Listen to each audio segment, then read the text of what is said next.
How are we doing, Raven fans, Oriole fans? So thank you very much for joining us today for the Ravori Sports podcast for fans like me. Like and subscribe to all of our social media content here. So we're going to thank you for watching us. If you're following us here, today is the day we're releasing this video, our rollout for Fanatics. So definitely Ravori Sports. We're going to have links everywhere to go ahead and get Orioles and Ravens merchandise with Fanatics. We're so excited about our partnership. We have a special guest here today. Also to Genesis Notary Services, if you're in the Winchester, Virginia area, if you know, definitely all of our notary business needs anything real estate, field inspection. We can absolutely help you with that. And keep our very special guest waiting. I think I was just talking about this guy is the GOAT of baseball analysis in Baltimore. I'm serious. Breaking down the swings, his analytical skill is just off the chart. It really sticks out when it's very hard to stick out. Also, too, you want to check him out on Twitter, Flaming the Raven. I think that's underrated, like some of his Ravens takes as well. That's more fan-like. I can see like the baseball stuff is very analytical, but the Ravens stuff is very fan-like. So we got PigTown. How are we, sir? We're good, man. I'm getting ready to weather out this big old storm that's about to hit us. I think I'm hoping we don't lose connection because have you looked at the radar? We're about to get crushed.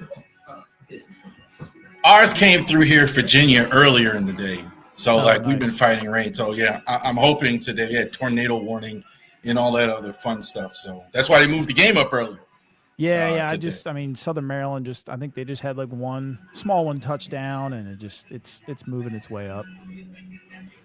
All right, so thank you, sir.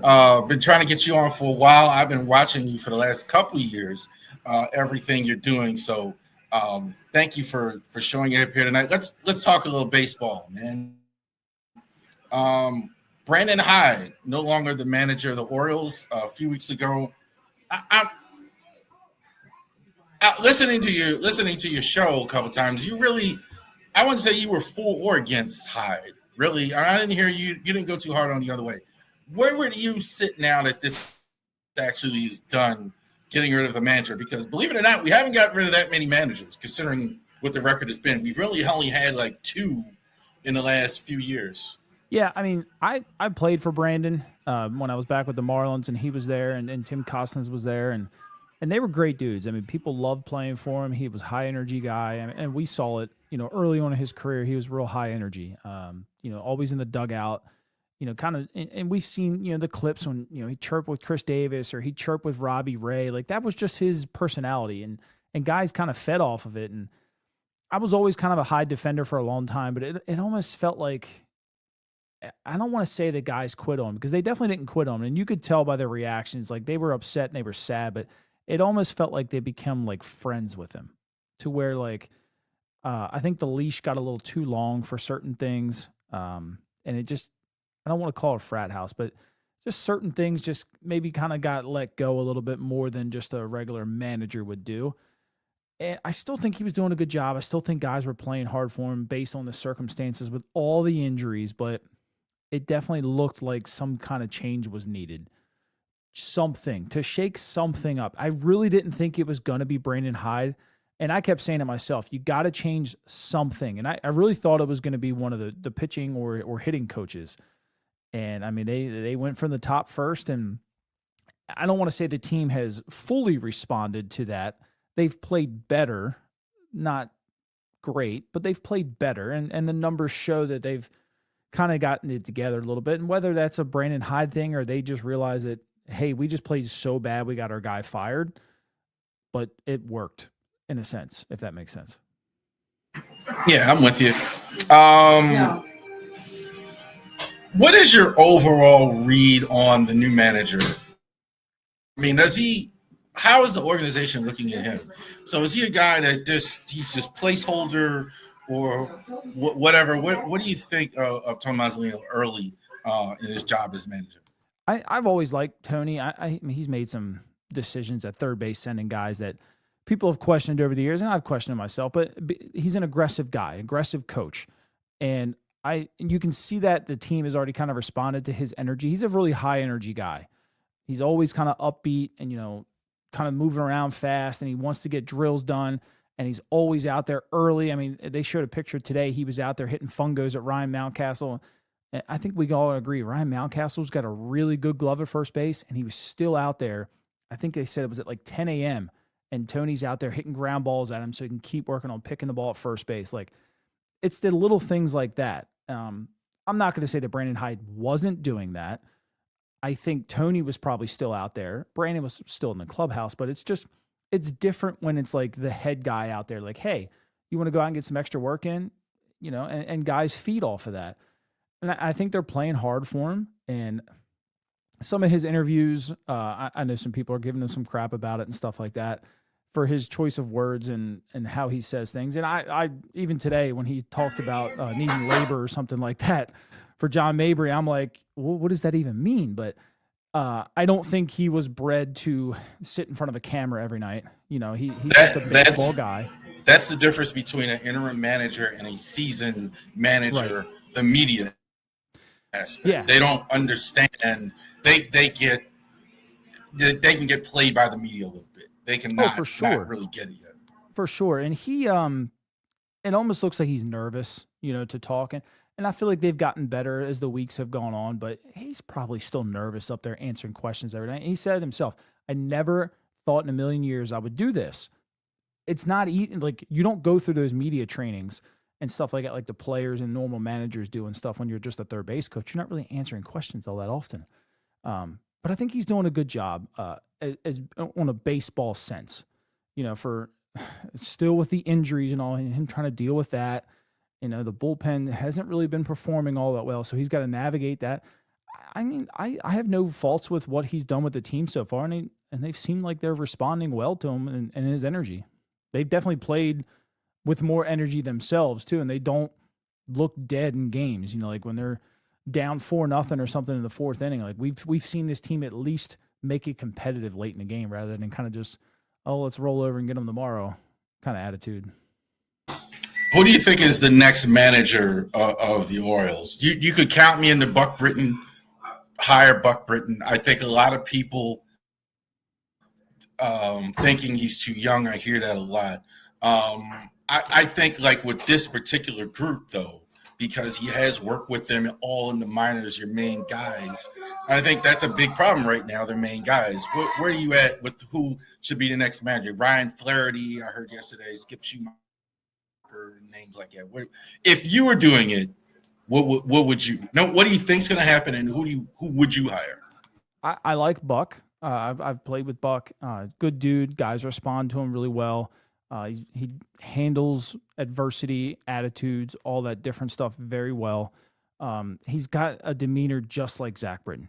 I mean, so nothing gets too high, nothing gets too low with him, which I think is good for a manager. I don't know 100% if he's ready to take on this team in its current state next year. A team with very high aspirations. Everything you're going to do is under a microscope. That's really hard for a rookie manager who's, I want to say, I can't remember. I think he's only like 37, 38. That's a tough task to take on. And I mean, we've got pitchers older than him. I like Ryan Flaherty a lot. He came up through Buck and stuff, and 7 for all we know. Yeah, I hear. Yeah, and his dad was a coach, and Ryan himself played really good defense. He wasn't the greatest hitter in the world, but the guy only had like less than 10 career errors playing 8 positions on the field in his career. Not many guys can say that, and he was a show up to early work kind of guy, and I think he'd be a good fit. But again, like as a rookie manager with this state of the team, could he handle that? I've been a big David Ross guy.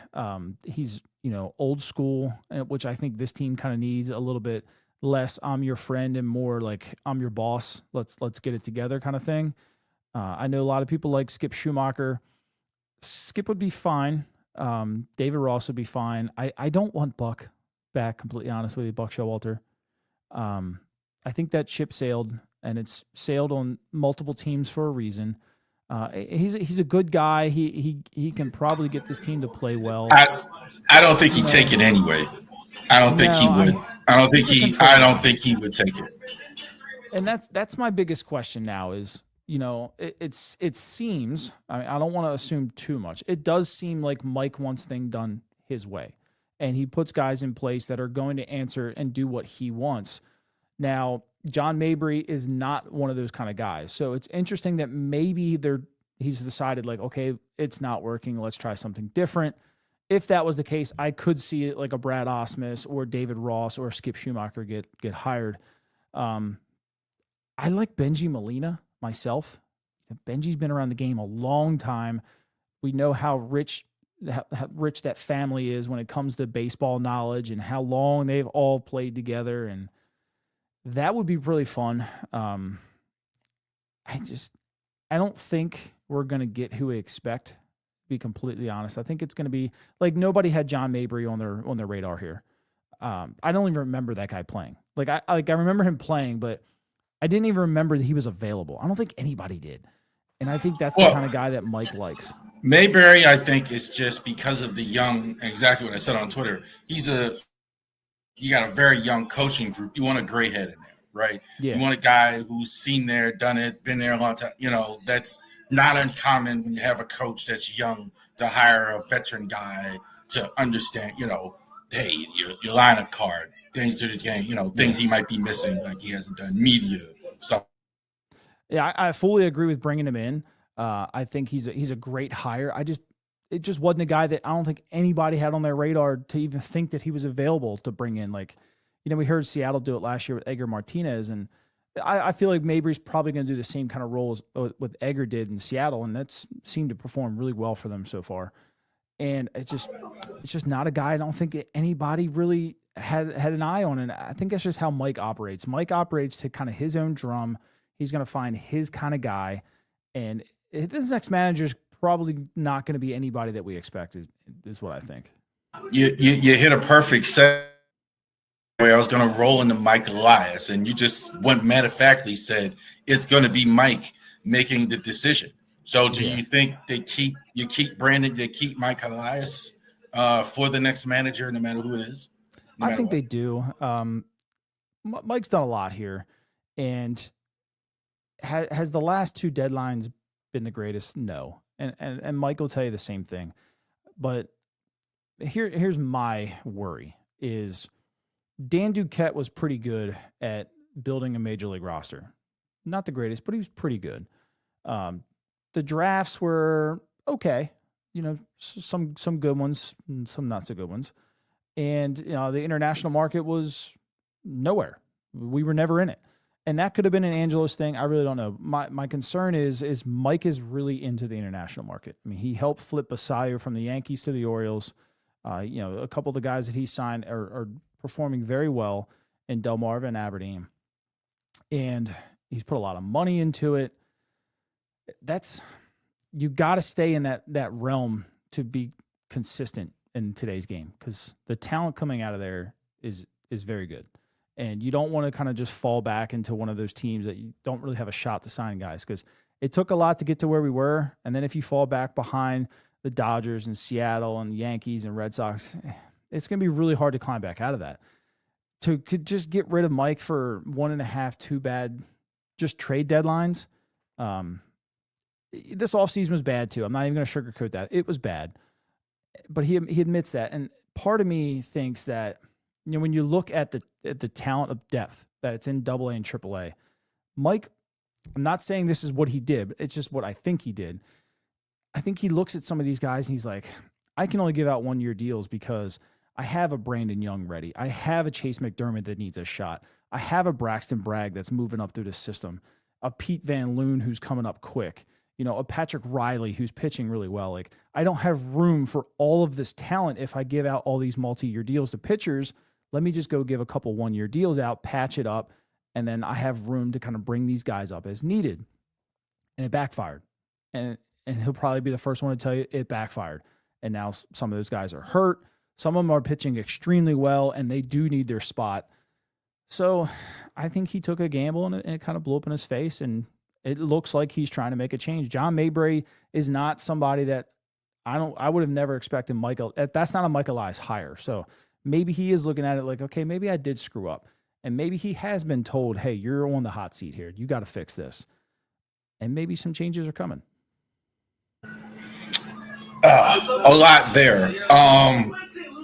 I don't agree with the pitcher assessment. Those guys are nowhere close to being major league ready this year. Braxton Bragg's been really good in the minors. Patrick Riley has, an electric arm. So I agree with some of that. Do you think this is more of the owner of him? I keep hearing that over and over. That's just, I can't wrap my head around that. So an owner wants to spend money and a GM doesn't want to. That's kind of not the way it ever is it? I mean, that's... Yeah, I think it was just bad timing. They were obviously willing to go $45 million a year for Corbin. They wanted to spend that money, and I think they probably tried to like go out and sign Teoscar. It's hard to pry somebody away from LA. Let's be real. You've got a legitimate shot to win a World Series every year you're with them. How can you convince somebody like Teoscar or Blake Snell not to go there? Like you would have to go well above their price range of what they got to pay them. And then if, like the Tyler O'Neill situation, what if they stink? Like then what? Then you're in a huge pickle. So I think he tried to spend money on the certain players. Where I think he goes wrong is I think he trusts his computer system too much. And when I say that is his computer kind of, and we hear Jason Lockenford talk about it all the time. His computer spreads out a game plan over years. And if they look at the value of a player in year 2 or 3, and they don't feel like they're getting their money's worth out of it, I think they pass. And I think that's what's holding him back right now to go and get some of these better players. Like you could have went and got Andrew Heaney this year, who would have fit nicely in here, but the projections probably in year 2 or 3 weren't that good. So he stayed away from him. Same with Eovaldi. With his age, the computer system probably said, okay, well, he's 37, 38. What are we going to get out of him? This is the money that we're going to give him. This is probably the ERA, the projected ERA. They stayed away from him. Texas doesn't care. Yankees don't care about that. Boston don't care about that. So I think that's where he kind of relies on that kind of stuff. Biggest difference, one of the big differences with the Orioles and the Yankees and all that, et cetera, is they'll mess it up and won't care. They'll just keep moving. Whereas the Orioles and a lot of smaller market teams, they make a contract like that and it doesn't work out, they're kind of stuck at that point. Or if they do have the money, they get a little gun shy in a lot of cases. They like, okay, well, we can't do that. Right. And San Diego's a really good example of that. I mean, Bogaerts started really hot, but they still owe Bogaerts a lot of money. And if he doesn't hit his weight, like you're on the hook for that. And he's got 9 more years, right, on his deal or something like 8 or 9. It's something crazy, and it's just not. It's not worth that. And I don't think Mike wants to get caught in that because we're pretty close to San Diego when it comes to terms with that. So yeah, in 2023, he signed an 11-year deal for $280. So like that's a lot of money for Lane, and he's not even hitting that great. And I mean, he's signed to. If he was that great, Boston would have. Match whatever it was. I mean, the fact that they let him go tells you a little bit of something. He was one of their main guys. He's okay right now, right? He's at 249, which is okay. He's only got 3 home runs and just 21 RBIs. Again, it's okay, but when you're paying somebody $25 million a year, you expect a little bit more. And I think Mike doesn't want to get caught in that. And that's going to hurt San Diego a lot. And it's, honestly, I think it's why they had to go cheap on Jackson Merrill, because you've got a lot of money tied up into Manny still. You got a lot of money into Bogaerts. You got a lot of money into Tatis. They had to do what they could to sign Merrill. Still paying Darvish, I think, too. Yeah, I think they got maybe 1 or 2 more years on him. It's a lot of money. And look, if they don't win in this next 3-year time period, they're kind of behind at that point. Now they're making good money because you got star power on the field. You are winning. Your fans are coming out, but you don't win, then what? And I'm afraid Mike looks at that and is just gets scared. But sometimes you just got to take a shot at least at one guy. Um, it was reported. I saw on Twitter that the Orioles, David Rubenstein, did talk to Gunnar this offseason. Now I don't know if this is true, to get him to sign an extension, and he didn't sign an extension going forward. To me, that's a big deal because at least you got to try and sign Gunnar. But let's talk a little bit about Adley Gunnar. What's wrong, man? Adley is really um, really barely above Mendoza line there. Gunnar, I think, doesn't look right either. He's certainly not driving the ball. Yeah. He's doing his average is better, and he's got a lot of singles, doubles, etc. But he's really not driving the ball like we used to see. What's going on with Adley and Gunnar? Because these guys are the foundation. If they're going to win, you gotta get it right there from those two. For sure. And Adley, I think his biggest thing is just hitting left-hander right now. His right-handed numbers are still beautiful. They're over 300 from the right side. Runners in scoring position, I think, is over like 350 from the right side. All of that is just peachy. It's the left side, and it's just weird. Like his mechanics just look off. The timing looks off. He looks like he has to blow the front shoulder open because, how hitting works, if your front foot's late and then you have to generate bat speed, and if it's late, the only thing you can do is actually pull the front shoulder out to generate some kind of bat speed. And when you do that, your eye gets pulled off. It's a lot of moving parts, and it just looks like Adley's there's just too much. There's nothing smooth about that left-handed swing right now. He collapses that backside too often. He falls down to the knee. He's chasing some bad pitches. I don't know if he just isn't seeing it as well out of his eye as he does right-handed. Like maybe is his right eye just not as good as it used to be? Because the average every year left-handed is it's crumbling. It was phenomenal. That was the thing that impressed me the most about Adley when he came up to the Orioles. His batting eye was so advanced. Yeah, he was very Boggs-like. You didn't throw Adley Rutschman pitches out of the zone and he just swing at it. No. It had to be strike zone where he wanted it. Now it seems way more like he's chasing, and that's why I really got into the breakdown that you get about the swing to really explain why he's chasing. He's not standing properly. Yeah, it's when you're off balance like that and your front foot's late, it just a lot can go wrong. Even the ones he's hit out this year haven't looked all that great. Like he's still going down to a knee. Just happened to find the fat part of the bat. I still think it's fixable. I don't know if it's an Adley not wanting to fix it or they're just not finding the exact thing to fix it. When Adley came up, he was, and Gunnar too, were really good at driving the ball to left field, down the third baseline, left center gap. They looked for the ball middle away and to drive it that way. And it's like the Gunnar, I think, did it today where he hit a hard ground ball and got a base hit, but we're not seeing it enough from either one of those guys. I think you said it, hard ground ball. Like you're seeing now, Gunnar's doing better, at least fighting stuff off. He's keeping his average around 250, 260. But man, him too, not as bad as Adley.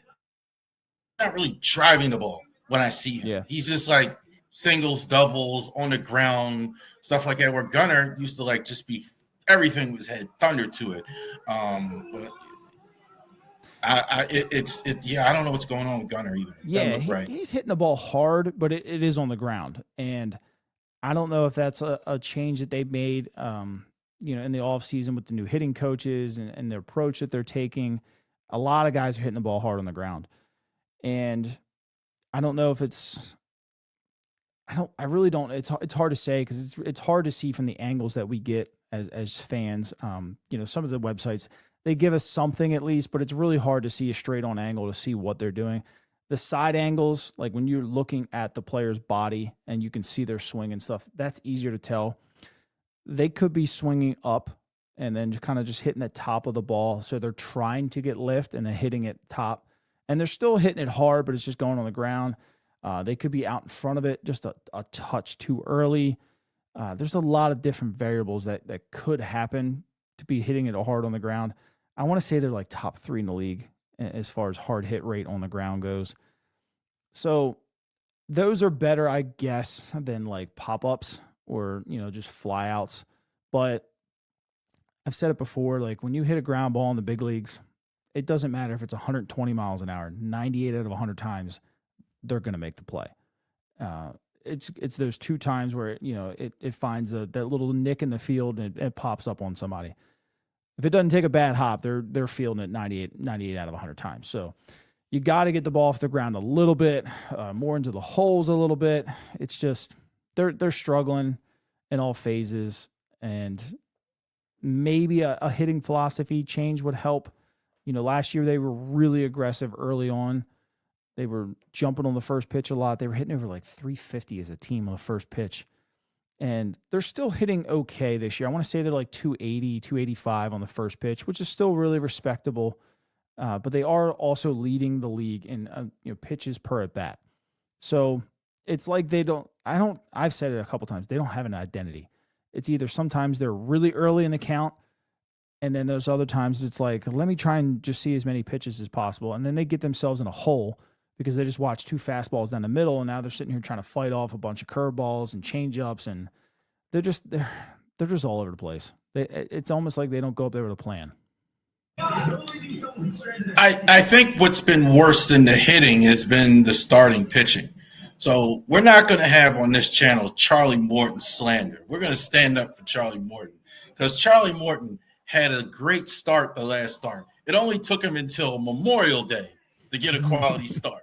So we will not have Charlie Morton slandered on this channel. Is it over for him? 2 guys I really want to talk. Charlie Morton, I think he was good the last time, but he's been horrible, obviously. And Batista doesn't look right to me either. He's still got the velocity looks decent, but his control is nowhere close, I think, so far this year. Yeah, I think Charlie's going to be okay long term. I'm not saying he's going to be lights out, but I think he's going to be okay. We're going to see more outings like we just saw. He looks like he fixed his mechanical issue. He was kind of showing the ball a lot to all the hitters. He lives and dies by his curveball, and he was just basically telegraphing it the entire time. I mean, he was holding it way up here. Last year he would get the ball back here. You couldn't see it. And I can't even get my elbow to bend the way he did, but it was like it was tucked behind his whole arm. You literally couldn't see his arm. And this year it was sitting right here. So he just couldn't get his arm in the arm slot that he was in. And the whole time he's throwing it right here, you can see the grip. These guys got 20/20 vision, every single one of them. They can see this stuff. And they can see where it is, in the hand, if it's farther out of your hand, if it's deep in the side of it, like a fastball. If it's farther out, it's going to be a slurve, curve. They can see all of that crap.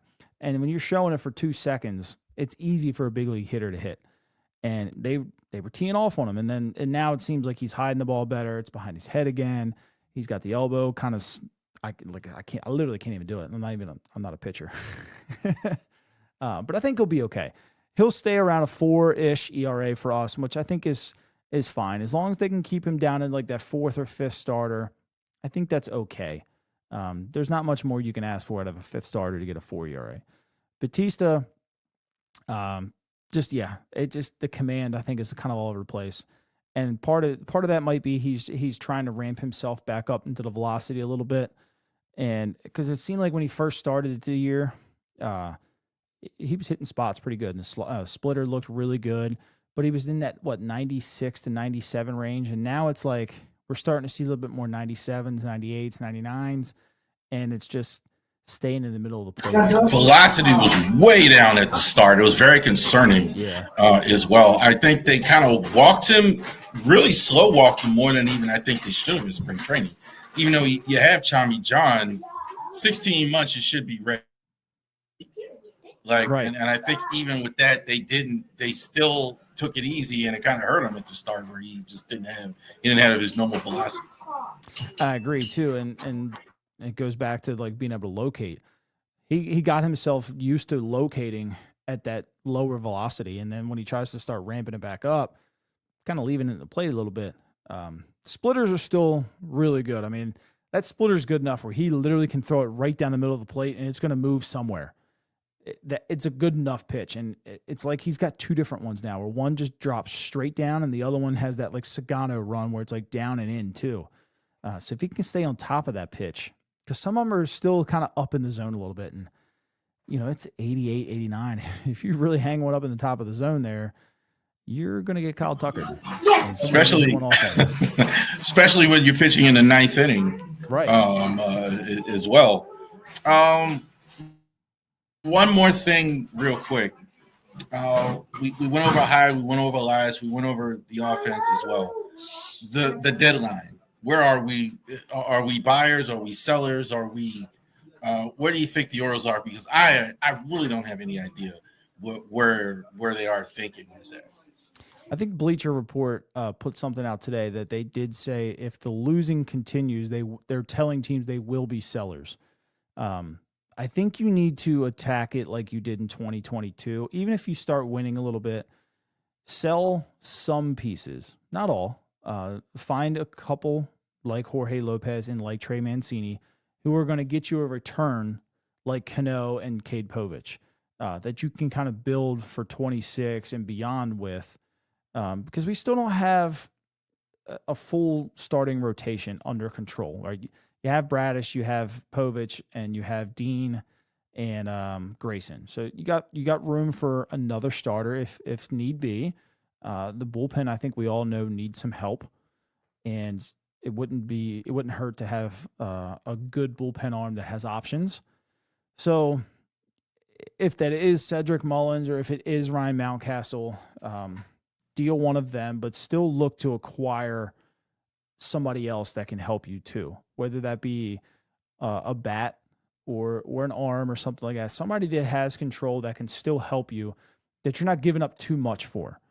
Last year, I thought the Billy Cook, Patrick Riley trade was perfect.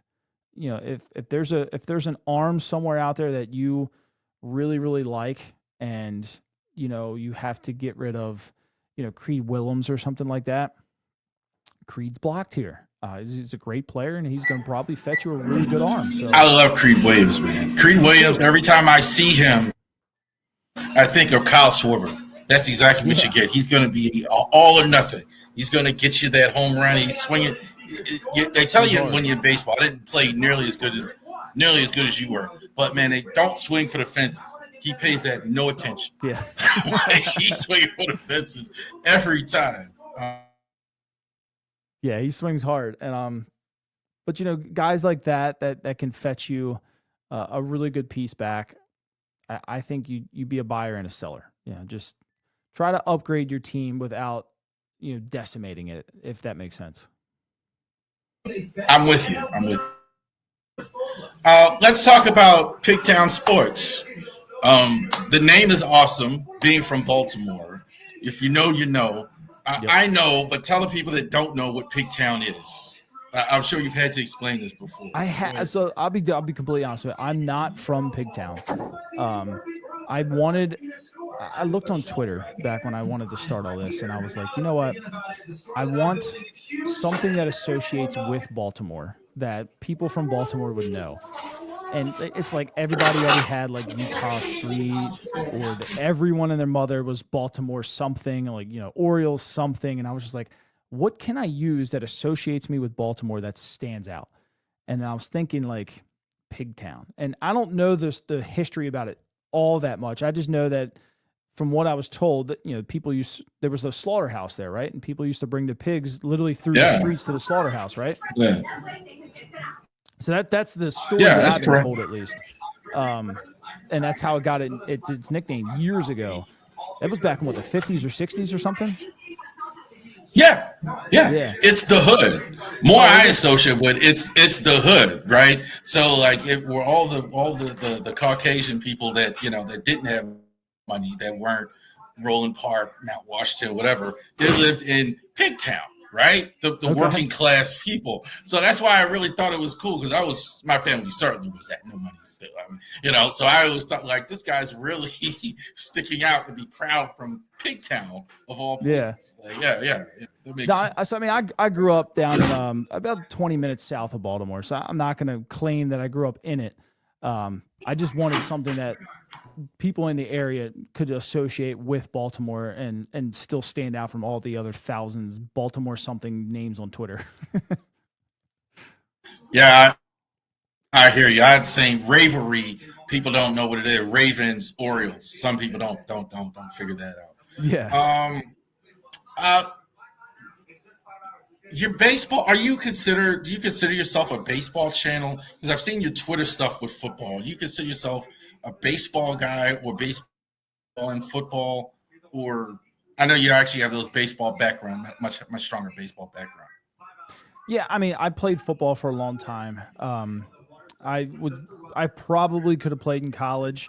I was a decent kicker. I was a decent wide receiver. I mean, I'm 6'4" and I could run. Probably played a little bit of defensive end, even though I was skinny.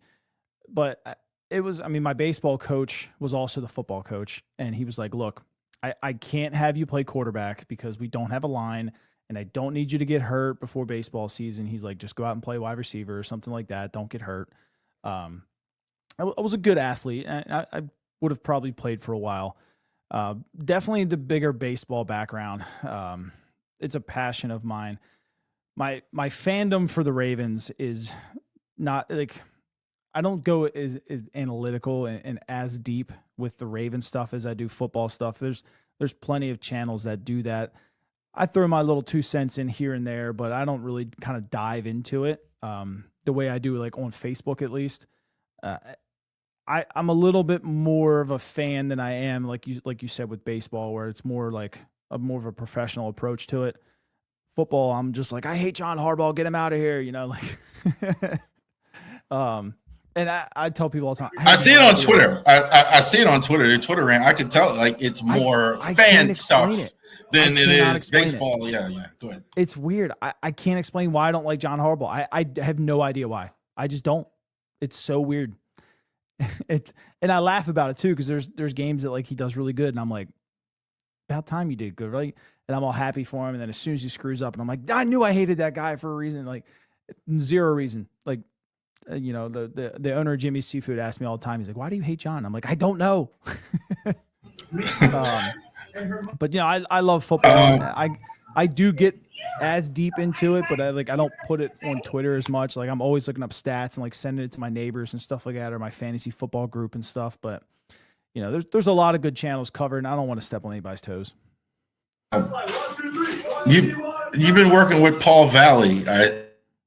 I see that the press box, I forget the name of it now. The Bat Around is the morning. It used to come on Saturday morning. I used to listen to it on my walk in the morning. What's that? Because you're doing a lot of crap. I mean, I've seen you with the 336 guys. Matt is a guy I know. I've been working with Drive to the Top Productions. That's how I met Matt. I actually, once he actually started working with Daniel Wilcox, I started working with them. They needed somebody. So where do you think this is going to take you in terms of like a media career? Without revealing anything you got in the pipeline, but where do you want your channel to go? To be completely honest with you, I just do this because I love it. I don't have anything set in the pipeline to grow outside of kind of where it is. Obviously, if I keep growing, the viewership keeps coming up and stuff like that. And if I'm able to get live more and do some more shows, that would be awesome. I enjoy doing it. I enjoy talking Orioles baseball and football if I need to. It's not something that I'm trying to like quit my day job for. I wish I could, but I would never be able to. It's a hard thing to do. It's just based on passion. I love baseball. I wish I could talk about more than just the Orioles, just because my love and passion for baseball is for the entire game, not just the Orioles. I could talk about every team out here. And I used to know almost every prospect, every team, all that stuff. And then I had kids. I don't get to pay attention as much anymore. But with them, I probably can't grow this as much as I would want to because they are 6'4" and 2. I do coach their baseball. I coach their football. My daughter's in cheerleading and dance. And the 2-year-old, I'm sure, is going to come up either playing soccer or baseball here shortly. So when I do find time, I get on here and I just enjoy whoever asks, I just enjoy going live with them and talking ball. I have 3 kids too, so my kids are not 6, 4, and 2. My kids are one's not even a kid anymore. She's 18. The youngest one sitting over here, she's 10. She's going to be 9, and the other one's 13. So here she comes in the shot, I'm sure. Thank you. Thank you. Yeah, she's want to get. She heard me talking about kids. She's in the shot. Because I think when I see you, your analysis is very, very perfect. I mean, it looks like you kind of remind me like Dan Orlovsky, like if he's a football guy. Like when I'm seeing you there, you definitely have love of the game. What's your preparation like in terms of a stream? Is this something that's easy to you and natural for you, or is this something that is, requires a lot of time and away? Because you said how busy you are. So I do get a little bit of downtime at work. So sometimes in the mornings, when I'm running some stuff and waiting on things to finish, that's when I usually start to look up all my different stats. And usually like the night before, all the websites kind of update around like 6:50 in the morning or something like that. And I get there at 6. So I get a little bit of time during the day to kind of start, something will pop in my head and I'm like, I wonder how this works. And then I start like kind of researching it and then putting, all the different filters in to find exactly what I need. Once I tweet that, I kind of, when I come home, I just read my Twitter again and I kind of like just jot it down in just Apple Notes. And I'm just like, okay, here's a little talking point. With Paul's show, Paul has all the talking points. I kind of just answer his questions kind of thing. I've been in front of a camera probably since like 2012 though. I used to do a lot of kayak fishing videos. I was doing like some bass fishing tournaments and stuff. I did not see that answer coming there about kayak. Yeah. So when I got done ball, when I got done ball, I needed something to stay competitive. And when I was in Sarasota in spring training, I met Asher Tolliver, and Asher took me over to like this. There's a place down there at spring training. It's a neighborhood, probably like maybe 2 miles away. It's got like 17 ponds in it. And he took me over and he taught me how to bass fish and, red and black worm and stuff. And every night we were catching like 25, 30 fish every single night. And I was like, dude, this is awesome. And then I came back home and I was like, I didn't really have a job when I was done playing. So I was working at Bass Pro. You get 40% off when you're working there. So I bought like a little Ascend kayak and it ended up being like $200. And I was like, let's just go out fishing. And all of a sudden, there's a pond across the street from me. It used to be really good back in the day. And I would throw a little kayak in there and I'd go in there and catch, 10, 15 fish a night. Here and there, I'd catch a 5-pounder. And I just started loving it. I just started doing all these tournaments and stuff. So I started recording it and making videos and stuff. And I actually had that channel monetized for a little bit. And then, had kids and I couldn't really get out as much anymore. Definitely couldn't do tournaments. To kind of keep my competitive edge, I started playing tournament softball and was doing that for a bit. And I was video game streaming at night, playing Call of Duty or something like that. And then, I think I've seen you stream video games before. I think I've seen that before. I know Probably. You and I know Engraven used to be a streamer as well. I know the Engraven vids. I know I've seen you used to do that. Yeah, I think I went live one time on PigTown while I was playing MLB The Show, which I'll put that on here and there and just hit basically and road to the show. But I've been editing videos and doing stuff like that for a pretty long time. So for the most part, I've gotten down to how to make this as fast as possible and like be comfortable talking in front of the camera and stuff like that.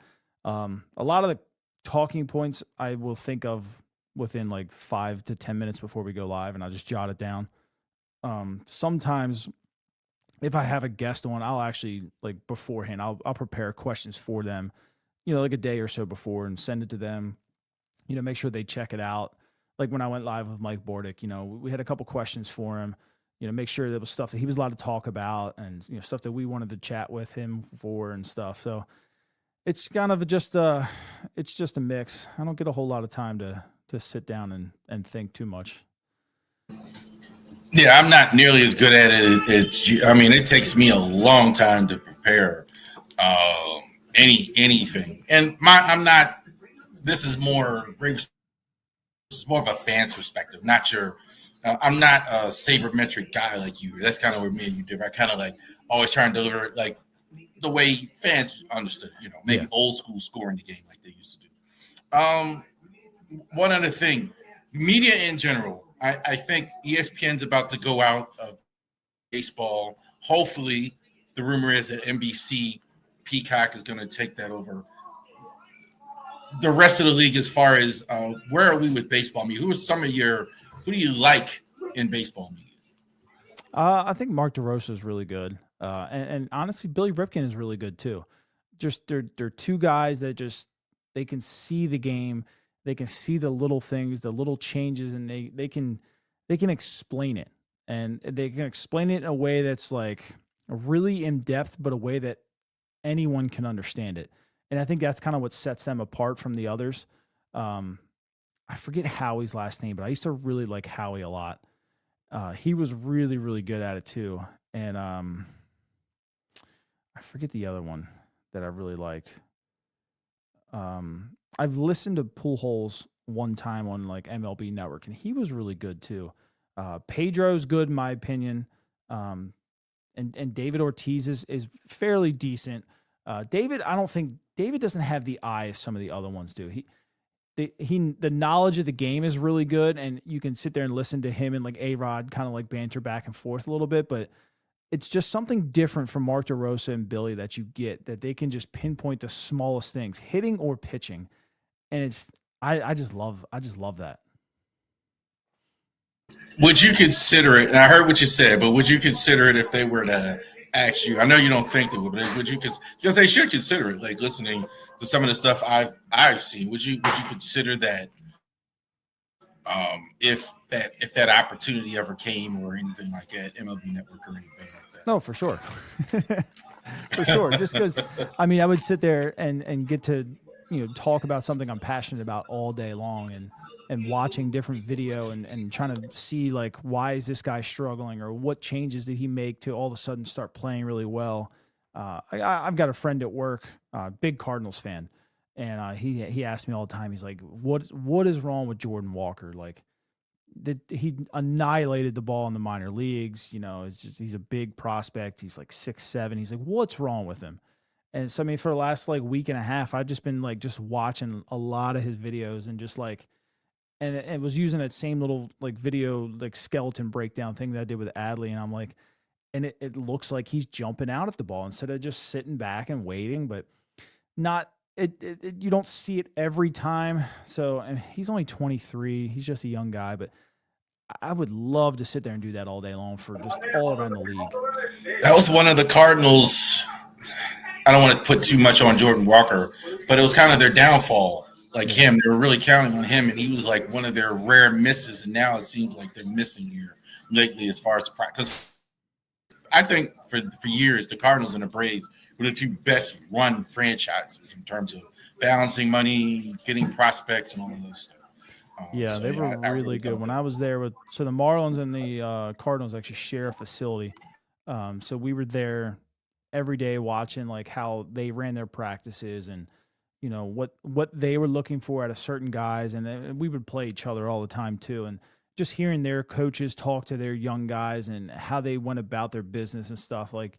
And the Marlins were great back then at developing players too. So like back then when I played, so I want to say it was like the Twins were number one, Kansas City was number two, and I think St. Louis and Marlins I would say were like 3 and 4, and then I forget who was 5, but back then we're talking 2010, like Baltimore was probably like low 20s, like it was everything was just like a we're only going to hire our friends atmosphere. And they minor league system was terrible. I mean, for years. I mean, it just no. They were constantly. Orioles were constantly known for overinflating their prospects that weren't top 100 at all. It wasn't until Mike Elias got here, then we really started getting real top 100 prospects. Yeah, I mean, I remember the Billy Rao days and the Matt Hobgood and stuff like that, and it does set you back. And Sidney Ponson was the greatest. Yeah, yeah. greatest I Sixers mean, look, sliced at bread. least he made it though. At least he got to the majors. Hmm. One last thing here. Remiss I didn't ask you Ravens question here at the end.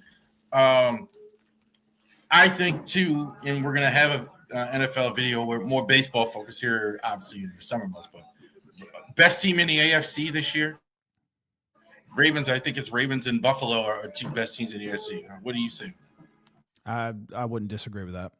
I mean, both their rosters are built to play, excuse me, in their elements. They're built to play fast. They're built to run the ball. The only issue I see with Buffalo is their little hiccup with James Cook. How that plays out. I don't think Buffalo is going to allow that to affect them, but are they going to be as effective on the ground if he, say, like holds out or isn't happy or ends up getting hurt or something like that? Baltimore's a well-oiled machine, and they retooled again on defense. They're never going to get away from defense wins championships motto. I don't think there's a reason to. Lamar's getting better every single year. The wide receivers are finally coming into their own. I likely could be an All-Pro if Mark Andrews wasn't lining up next to him. I think this is got the so best much skill talent. group they've ever had. Skill By players, I far. mean, not By necessarily far. like your best running back room, best tight end room, and a good group of wide receivers. I think this is the best skill. The line, I don't know, but the skill guys, I can't remember a better group here. Where I'm not even whining about it here in May or the beginning of June. Yeah, and I think you're 1,000% right. It all comes down to the line, and that's one thing that Buffalo has. They have a very strong offensive line.